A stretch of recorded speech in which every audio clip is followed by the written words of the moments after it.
পশ্চিমবঙ্গে নতুন বিজেপি সরকার এসছেন। এই সরকারের শিক্ষামন্ত্রী হচ্ছেন সম্ভবত শঙ্করবাবু, যিনি শিলিগুড়ি বিধানসভা কেন্দ্রে তৃণমূলের প্রার্থী গৌতম দেবকে হারিয়ে বিধায়ক হয়েছেন। একজন অধ্যাপক হিসেবে তার কাছে আমার নিজের কতগুলো দাবি পেশ করছি। যেমন শিক্ষাক্ষেত্রে আগের সরকার যে অনিয়ম বা দুর্নীতি করেছিল সেগুলো যথাযথ তদন্ত করে শিক্ষাক্ষেত্রে নিয়োগটা যেন স্বচ্ছ হয়, কোনো দুর্নীতি না হয়, কোনো দুর্নীতিমুক্ত নিয়োগ যেন হয়, এইটাই আমার প্রথম দাবি।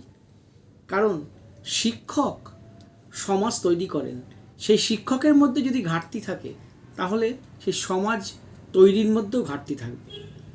দ্বিতীয় কথা হচ্ছে, কলেজের যে গভর্নিং বডিগুলো আগে ছিল তৃণমূল সরকারের আমলে, সেই গভর্নিং বডিগুলো কলেজগুলোকে পার্টি অফিসে পরিণত করেছিল এবং কলেজের মধ্যে টাকা পয়সা নিয়ে প্রচুর বেনিয়ম করেছিল।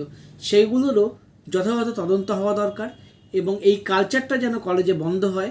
কলেজটা যেন পঠন পাঠন অর্থাৎ শিক্ষক শিক্ষা দিতে যাচ্ছেন এবং ছাত্ররা শিক্ষা নিতে আসছেন, এই কালচারটাই যেন বড় হয়ে ওঠে। এর বাইরে কোনো রাজনীতির রং যেন না লাগে।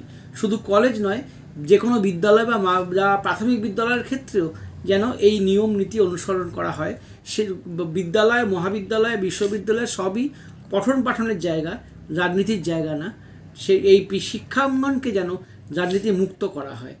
এইগুলোই আমাদের দাবি থাকবে, আশা করি ওনারা পূর্ণ করবেন। নমস্কার।